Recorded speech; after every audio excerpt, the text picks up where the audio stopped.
semua dimanapun kalian berada, selamat datang di Kecerdikan Dr. Sutomo Podcast. Oke, hari ini kita punya topik pembicaraan yang sangat menarik nih. Tapi Gin, kita kenalan dulu nggak sih sama teman-teman semua? Iya, bener banget nih. Kalau gitu izin kita berdua sebagai MC pada kesempatan kali ini untuk memperkenalkan diri. Halo, nama saya Muhammad Arsyad dan juga ini rekan saya Gina Lutfi yang akan memandu jalannya pembicaraan menarik kita hari ini. Juga ada beberapa teman kita yang di belakang layar, ada Vincent, Giselle, Ardo, dan juga Stefanus. Oke Gin, tapi apa sih topik kita hari ini? Ya, juga kita belum kasih tahu nih ke pemirsa apa sih topik kita pembicaraan kali ini. Nah, jadi nih kita akan membicarakan soal peran pemerintah, terutama di masa pandemi COVID-19 seperti saat ini ya teman-teman. Kira-kira hal apa saja sih yang bertransformasi atau berubah demi lancarnya kegiatan pemerintah tersebut? Pemerintah dalam hal kegiatan, fungsi, dan juga perannya, kira-kira apa aja nih yang mau kita bahas secara mendalam? Iya Nisya, jadi kali ini kita akan berfokus nih kepada respon pemerintah, yaitu pembentukan regulasi baru untuk menghadapi COVID-19. Oke, tanpa panjang lebar lagi kali ya, langsung aja kita kenalin narasumber kita ya Gin. Boleh banget, jadi narasumber kita kali ini adalah Dr. Raden Ajeng Irma Indiani. Nah, beliau merupakan anggota legislatif tingkat daerah, yaitu tingkat Kota Cimahi. Sebelumnya beliau juga merupakan seorang dokter, sampai sekarang juga masih seorang dokter. Namun sekarang ia juga merupakan anggota DPRD Kota Cimahi di bawah naungan Partai Gerindra. Yang pastinya beliau menjadi seorang anggota DPRD sejalan yaitu dengan tujuan untuk turut mengabdi kepada masyarakat. Beliau juga merupakan cucu nih ternyata dari Sultan Hamengkubuwono ke-9 nih teman-teman. Nah, beliau juga ini masuk atau misalkan maju kepada pemilihan umum tingkat daerah Kota Cimahi pada tahun 2012 dan kali ini yaitu periode kedua dari Dr. Irma, teman-teman. Selain melaksanakan tugasnya sebagai anggota DPRD Kota Cimahi, beliau juga sering mengadakan baksos, juga kegiatan edukasi terhadap masyarakat, khususnya dalam bidang kesehatan. Oke, tanpa panjang lebar lagi, langsung aja kali ya kita berbincang dengan Dr. Irma. Oke, langsung aja kita akan berbincang dengan Dr. Irma. Oke, baik teman-teman podcast semuanya nih, kita sudah bersama Ibu Dr. Irma di sini. Bagaimana Bu Dokter kabarnya? Iya, alhamdulillah, Gina, Arsya. Terima kasih nih udah dikunjungi. Terima kasih juga nih kepada Bu Dokter karena sudah bersedia nih untuk jadi narasumber kita. Untuk kita ngobrol-ngobrol sedikit ya Bu mengenai good governance. Iya, terima kasih nih juga kepercayaannya pada saya ya. Padahal aduh, masih baru soalnya.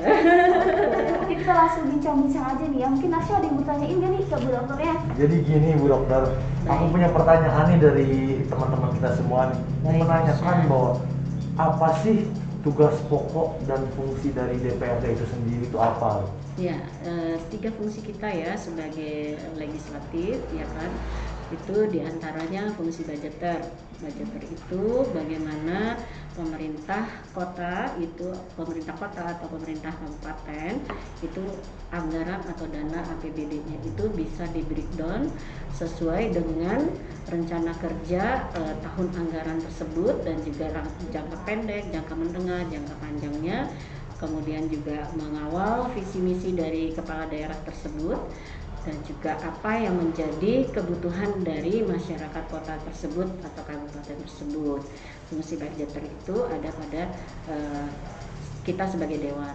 Nah, kemudian kontrol ya, bahwa pada saat sudah kita breakdown gitu ya untuk SKPD itu berapa kebutuhannya, kemudian untuk belanja pegawai ya, bayar untuk ASN-nya, gaji pegawai dan juga tunjangan dan sebagainya, kemudian untuk infrastruktur, kemudian untuk pelayanan SPM ya, untuk pelayanan masyarakat itu berapa besar budget yang dibutuhkan, baik itu dinas kesehatan, pendidikan, kemudian juga sosial gitu kan ya, apalagi di tengah pandemi atau corona ini banyak yang kita refocusing ya atau kita berikan untuk bantuan kepada penanganan COVID. Tentu tidak senormal yang sebelumnya ya. Nah, dengan adanya hal-hal tersebut tentu ada penyesuaian ya dan sebagainya. Controlling ini adalah untuk memantau seberapa semua program-program yang sudah direncanakan dan dianggarkan itu berjalan dengan baik, sehingga fungsi dari kita dewan di sini di setiap komisi alat kelengkapan daerah, alat kelengkapan dewan itu bisa mempengaruhi efektivitas, transparansi, dan akuntabilitas dari setiap apa yang sudah direncanakan dan dianggarkan. Jadi pertanggungjawabannya harus jelas gitu kan, sesuai dengan perencanaannya. Apalagi sekarang ya, pemerintah pusat itu membuat sebuah sistem untuk membentuk yang namanya STPD. Jadi semua budgeting gitu ya. Kemudian semua udah semua gitu. Jadi semua program itu juga sudah masuk di yang namanya SIPD. Jadi ada kode-kode yang kode rekening, jadi sesuai dengan istilahnya SKPD-nya, kemudian sesuai dengan peruntukan kegiatannya, semua detail rigid itu sudah ada yang namanya SIPD. Sehingga transparansi itu bisa sangat-sangat masyarakat bisa lihat, iya karena laporan-laporannya itu juga akan diperlihatkan kepada masyarakat. Sebagai fungsi kontrol kita juga di situ, apakah aspirasi ataupun permintaan dari masyarakat terhadap reses, musrenbang itu juga terlaksana. Kemudian juga pembangunan, misalkan kan kita punya pembangunan mall pelayanan satu pintu ya, perizinan, nah apakah itu berjalan ya, kemudian juga misal ya perizinan yang lain apakah sesuai dan sebagainya. Atau istilahnya kemarin itu pandemi ya kan, pelayanan ke masyarakat, nah itu fungsi-fungsi kontrol kita sebagai dewan, itu juga salah satunya. Kemudian juga diantaranya kita juga sering mengadakan sharing, diskusi, kemudian juga studi banding dan sebagainya, kunjungan kerja dan sebagainya untuk pengkayaan, di mana misalkan dengan adanya pandemi ini, otomatis kan kita harus membangkitkan ekonomi ya masyarakat. Mungkin kita belajar dari tempat lain, kalau mereka punya misalkan sumber daya alam, sumber daya manusia yang bisa menggiatkan roda perekonomian. Jadi kita juga saling belajar dengan kota dan kabupaten yang lain. Itu salah satunya ya, tugas-tugas yang kita dapati sebagai seorang dewan itu.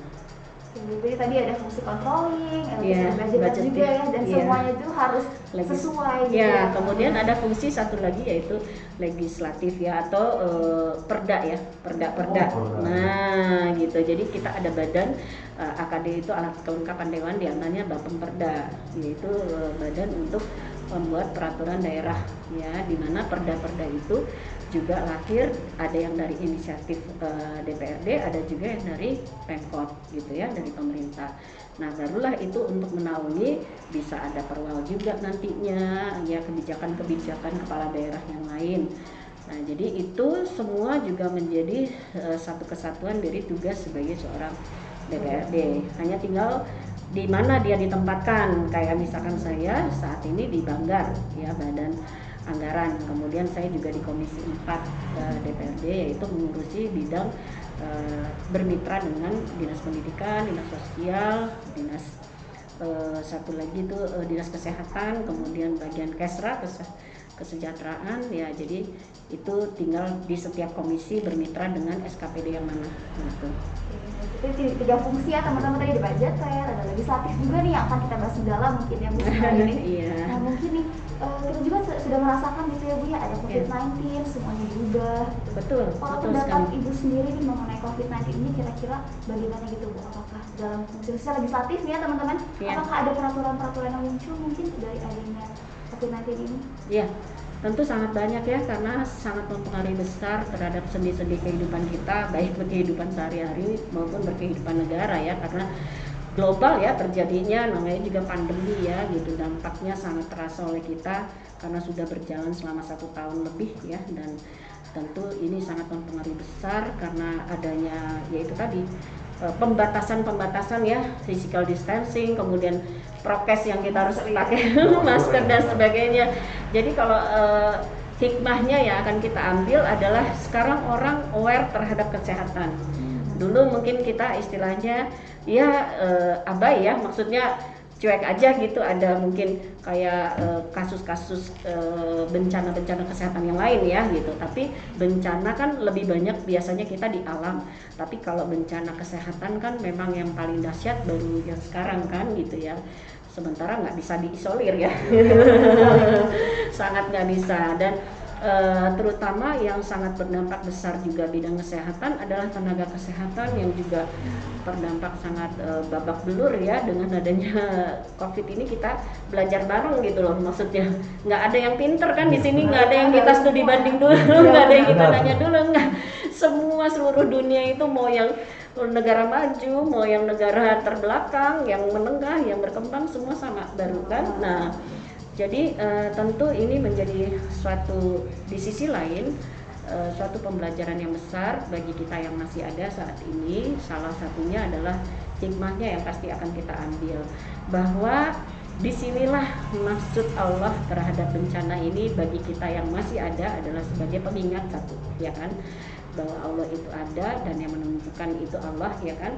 Nah, tapi lebih dari itu, kita sebagai manusia, semua peran dan fungsi kita saat ini sedang istilahnya dengan bencana ini betul-betul dibikin dewasa gitu. Jadi nggak ada lagi tuh yang pikirannya hanya tidak berdaya gitu. Sekarang ini harus bangkit gitu, karena biasanya kalau habis bencana itu kita punya fighting spirit itu lebih gitu ya, biasanya merangkul, kemudian lebih bisa bangun lagi dari keterpurukan. Dan alhamdulillahnya saya lihat ya, orang-orang Indonesia itu benar-benar luar biasa, karena baru beberapa bulan yang lalu kita terpuruk, sekarang roda perekonomian kan mulai ya, saya lihat di mana-mana rame ya, buka usaha ya, jadi mudah sekali bagi kita untuk bisa grow up lagi gitu, maksudnya startup apapun, kemudian memulai apapun gitu ya, hidup baru dengan semangat baru, dengan istilahnya lingkungan yang terbarukan dengan adanya disruption ini. Kan disruption itu terjadi di semua lini ya sekarang ya, perubahan itu begitu cepat, nggak bisa lagi kita nolak gitu loh perubahan itu. Ikut campur juga Iya gitu. betul. Nah, dampak dari kami di Dewan justru memang terasa sekali ya, karena salah satunya mau berkegiatan manapun ya sama ya, yang lain juga sama. Semua terbatasi dengan harus ada surat antigen ya, surat vaksin, terus berkegiatan transportasi umum juga sekarang dengan swab ya, dengan antigen, PCR dan sebagainya. Tentu juga sama ya dengan bidang-bidang yang lain. Nah, tapi yang terasa sekali oleh kita adalah dengan adanya COVID ini, otomatis semua budget yang tadinya diplot ataupun direncanakan untuk mungkin pembangunan ya kan, kayak Stadion Sangkuriang kalau di Cimahi, kemudian juga lagi pembuatan terowongan di bawah rel kereta itu dekat stasiun, kemudian juga jalan layang ya yang di Lewi Gajah ya, dan sebagainya.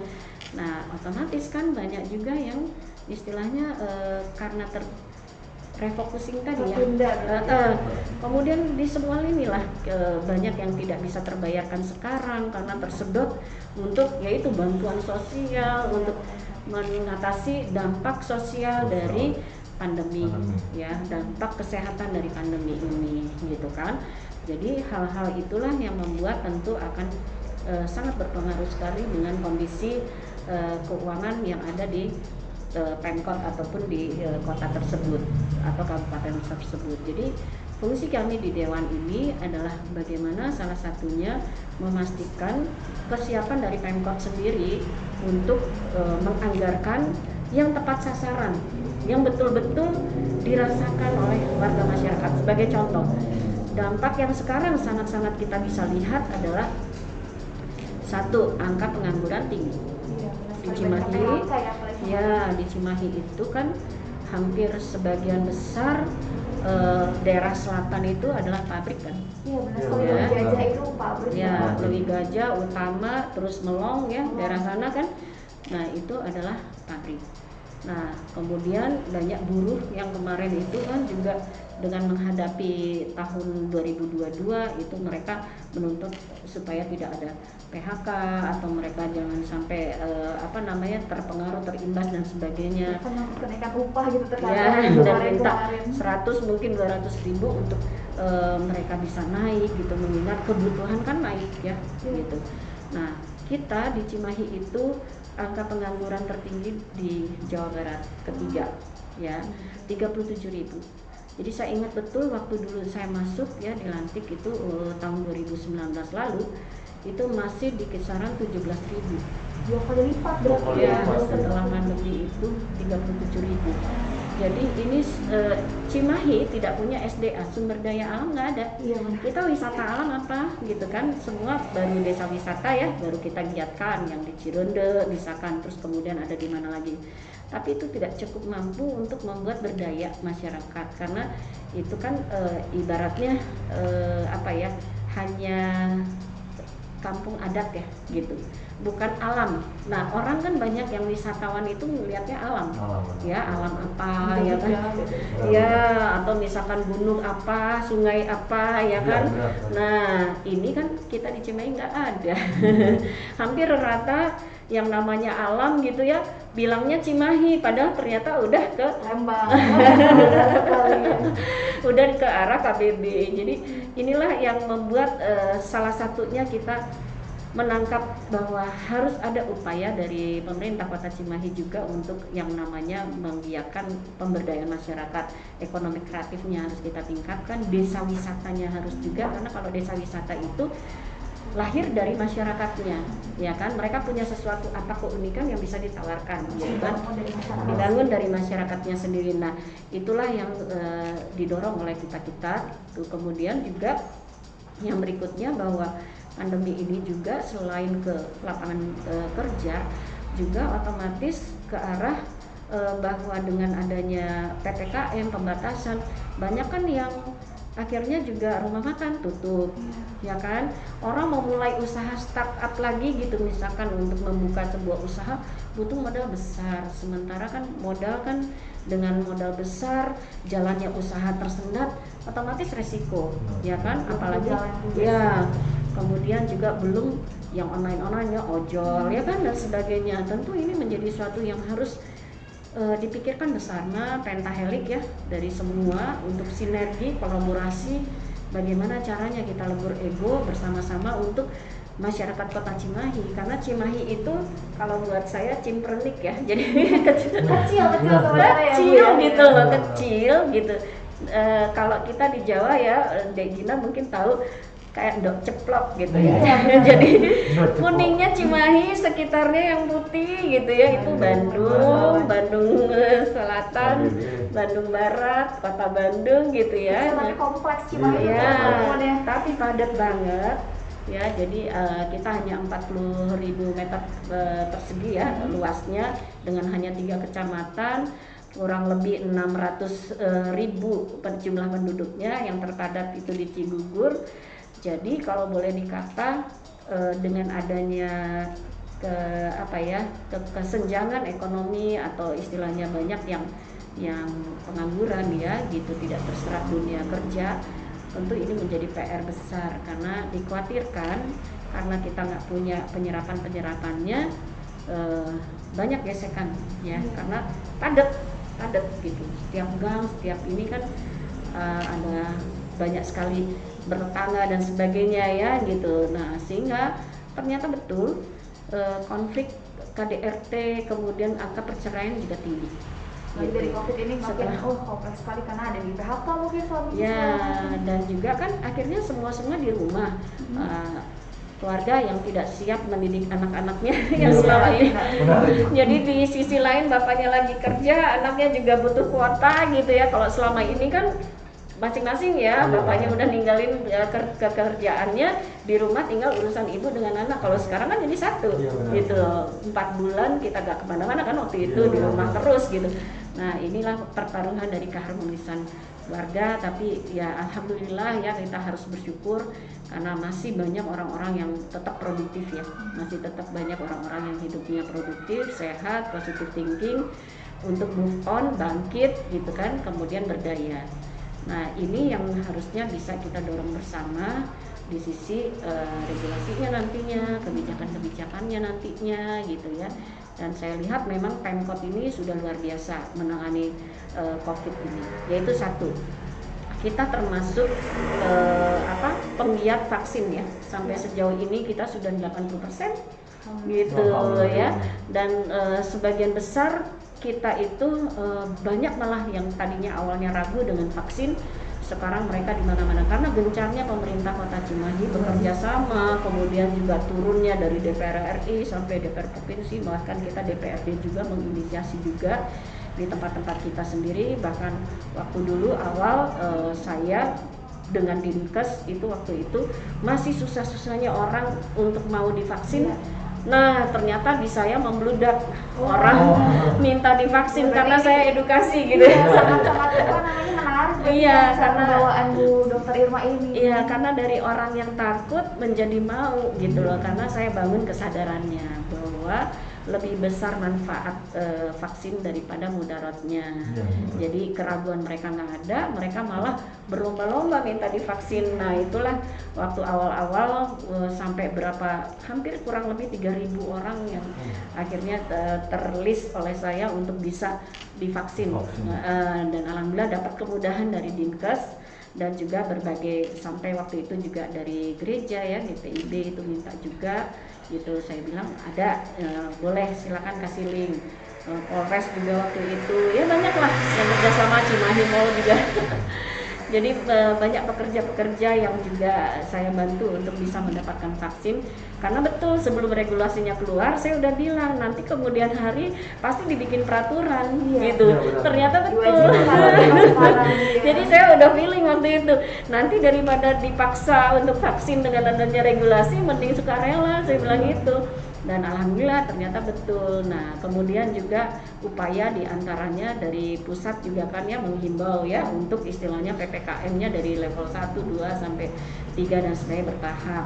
Kemudian penegakan dari aturan-aturan untuk bisa mendisiplinkan masyarakat ya untuk PPKM. Nah itu juga dilakukan oleh Pemkot Cimahi. Kemudian sistem ganjil genap untuk mengurai supaya nggak terlalu banyak yang keluar rumah kan, karena merasanya aduh motor saya atau mobil saya ganjil daripada ditangkepin ya atau apa gitu, denda dan sebagainya.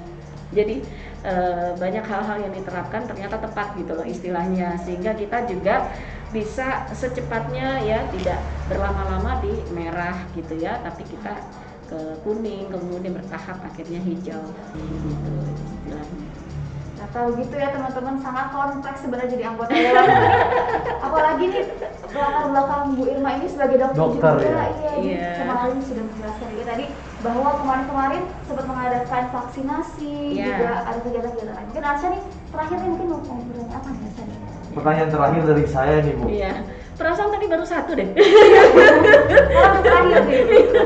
Jadi gini Bu, Iya. sebagai lembaga legislatif, tingkat daerah peraturan atau regulasi apa saja yang diciptakan atau diterbitkan oleh pemerintah daerah, terutama pemerintah daerah Kota Cimahi. Atau mungkin bisa dikaitkan juga, apalagi bagi Ibu sebagai dokter, apakah ada kegiatan-kegiatan khusus di Kota Cimahi nih Bu yang Ibu laksanakan untuk masyarakat demi menangani COVID-19 ini gitu? Iya, baik. Kalau saya secara pribadi ya, saya yakin juga teman-teman di Dewan juga sama. Begitu kita menghadapi konstituen kita atau masyarakat kita, pemilih kita ataupun siapapun yang terkena dampak, pastilah kita berempati ya, langsung membantu secara sukarela dan sebagainya dalam bentuk yang macam-macam. Ada yang sembako bagi-baginya, ada hand sanitizer, kemudian ada juga yang masker dan sebagainya, semua dalam bentuk yang luar biasa saya yakin. Nah kalau saya sendiri secara pribadi, waktu awal-awal saya menangkap dari sisi saya ya, karena saya memang profesi sebelum menjadi dewan itu adalah dokter, dan sampai sekarang pun alhamdulillah masih dipercaya. Kemarin saya perpanjang SIP saya. Jadi saya bikin APD, dimana waktu awal-awal dulu mahal banget, dan udah gitu bahannya panas ya, dari spunbond sekali pakai. Nah ini yang unik, yang saya belum pernah cerita ke siapapun. Jadi waktu itu APD itu satu langka, kedua panas, ketiga mahal banget ya, kisaran 300 sampai 600 ribu itu sekali pakai. Nah pada saat saya melihat bahwa kasihan teman-teman nakes, mereka berjibaku, berpeluh gitu ya, mempertaruhkan nyawa, tapi tidak ada support terhadap APD atau pelindung diri yang berupa hazmat ataupun gown ataupun apapun yang mereka pakai. Sehingga saya terkesan untuk saya bantu dari sisi apa ya gitu kan, saya selalu gitu kalau ada apapun tuh saya bisa apa, saya bantu dari sisi saya apa ya. Nah terbersit saya bilang kebetulan ada karyawan saya, nah, memang dia punya konveksi tapi biasanya bikin pakaian olahraga, ya entah jaket, entah pokoknya sport gitu ya, entah parasut dan sebagainya. Saya cuma bilang sama dia, bisa nggak bikin baju hazmat, saya gitu kan. Apa itu? Tuh yang kayak astronot, saya gitu. Kadang kan istilahnya mereka nggak tahu. Oh boleh deh, coba aku bikin gitu. Oke, tapi syaratnya satu, tolong cari bahan yang tidak tembus air dan harus dites. Dia harus seperti air di daun talas, saya gitu. Nggak boleh ngerembes, nggak boleh nyerap, nggak boleh, dan enak, adem. Payung berarti gitu. Adem aja, pokoknya dipakai tuh nggak keringetan segitu. Karena mengingat hazmat yang lain tuh panas banget gitu, pakai baru berapa menit aja udah keringetan. Nah akhirnya entah kenapa orang ini pun belum pernah bikin, orang ini juga yang saya minta tolong itu dia memang tahu tempat bahan, dicarilah ke sana dan begitu dapat langsung ini dites, divideoin. Oh iya, coba digolangin gini, iya, terus coba disemprotin, iya, pokoknya semua tuh dia jatuh gitu loh. Jadi nggak bercanda, nggak. Nah akhirnya dia bikinlah sampel. Begitu dibikin sampel, saya kirim ke beberapa teman-teman PS. Nah ternyata mereka luar biasa responnya. Mereka bilang kayak dapat emas katanya. Jadi luar biasanya, karya pertama perdana kita sama-sama nggak pernah gitu ya membuat hal-hal seperti itu. Dan yang luar biasanya lagi, saya bilang yuk kita sedekah bersama kan. Kemudian nggak berhenti sampai di situ, desinfektan, karena dulu waktu awal kita pandemi, desinfektan itu desinfektan yang hanya untuk bakteri, hanya untuk virus tertentu, tapi nggak khusus virus. Nah saya udah bikin yang khusus virus, itu saya bagiin gratis juga. Jadi banyak hal-hal yang istilahnya sudah pernah kami lakukan di sini untuk kemaslahatan. Jadi mereka tinggal ambil, bawa jerigen, bahkan ada yang bawa sampai berapa drum gitu. Isinya desinfektan gitu. Iya, desinfektan khusus virus. Nah, itu yang langka gitu waktu awal-awal, karena banyaknya desinfektan itu desinfektan yang biasa untuk bakteri, untuk germ gitu ya, untuk debu ya, desinfektan untuk hal-hal yang tidak khusus spesifik. Nah, itu jadi banyak hal yang kami dorong ke masyarakat. Kemudian dari sisi kebijaksanaan, kebijakan regulasi pemerintah, ya alhamdulillah ya kita banyak yang selamat, kita banyak yang tidak banyak sekali, dan dokter-dokter juga kita lihat ya, kalau nggak salah hanya alhamdulillahnya hanya 1 atau 2 dokter di RSUD, selebihnya nggak ada yang terkena dampak terimbas, sementara di tempat lain banyak dokter-dokter ya terkena ya. Nah di kita alhamdulillah gitu di RSUD juga segitunya, mereka juga istilahnya sempat kekurangan oksigen, sempat tutup nggak nerima pasien karena ketidaksiapan oksigen tadi, kelangkaan oksigen tadi. Nah alhamdulillahnya bisa teratasi juga gitu ya. Banyak sekali yang bisa kita bantu atau kita tolong dengan sistem rujukan yang berjenjang yang dimiliki oleh puskesmas. Ya semua itu adalah karena tadi ya Allah ridho ya, karena kita semua di Kota Cimahi serius menangani penanganan COVID-19 ini. Ya alhamdulillah lah Arsya, Gina gitu ya sebagai generasi penerus nih, nanti kalian juga yang akan meneruskan ini ya. Nah ayo kita sama-sama bangun. Apalagi kalau sarjana hukum ya, wah jujur ya saya sendiri ngeheng kenapa terlalu banyak pasal-pasal.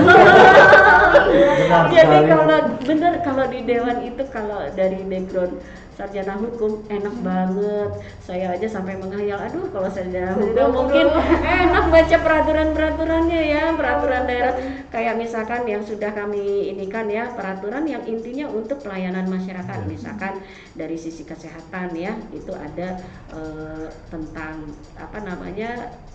geriatri atau orang lansia. Nah kemudian kota ramah anak. Nah jadi banyak regulasi-regulasi yang berkaitan erat dengan juga bagaimana kita ke dunia pendidikan, dunia kesehatan gitu ya. Jadi yang berhubungan dengan masyarakat untuk menertibkan gitu loh, sehingga tidak banyak yang istilahnya amburadul atau carut marut lah kalau nggak diatur gitu kan ya.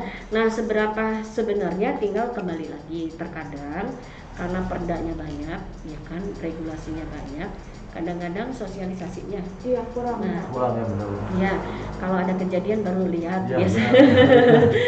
Nah, padahal membuat perda kan mahal ya, gitu kan. Jadi ada naskah akademik, ya kan, dulu ditempuh seberapa ini realistis gitu ya. Kemudian ada cantolannya, ya kan, kita lihat undang-undangnya ada nggak, undang-undang yang lebih tingginya ada lagi nggak, gitu kan. Iya, apalagi sekarang dengan adanya Omnibus Law. Omnibus Law itu.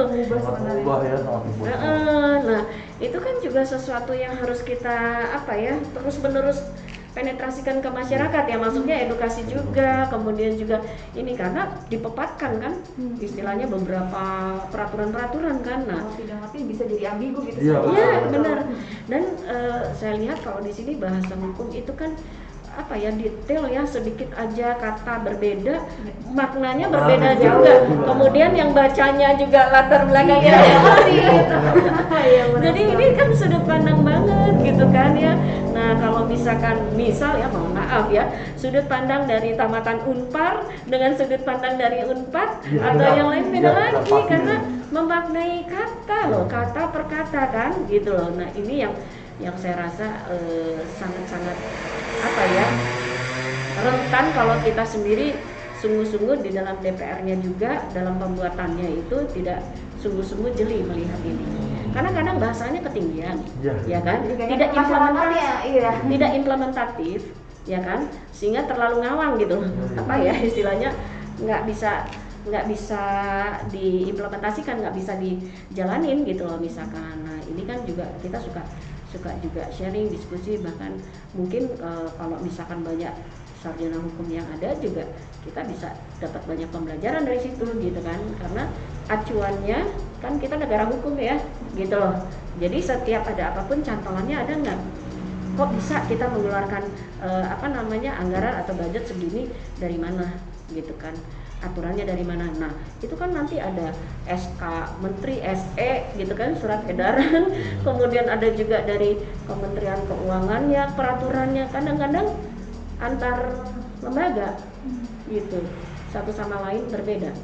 Oke teman-teman, bisa kita simpulin ternyata kalau misalkan kita mau jadi anggota misalkan legislatif atau dewan, itu kita bisa mengabdi juga sesuai dengan latar belakangnya. Misalnya Bu Irma ini dokter, berarti kebijakannya itu bisa dibantu dari kesehatan, dengan apa yang di masteringnya gitu ya, bisa dibilang. Betul. Kalau gitu terima kasih banyak Bu Irma Sama-sama. kesempatannya, juga ini kita dapat banyak sekali informasi ya teman-teman soal jadi anggota dewan gimana.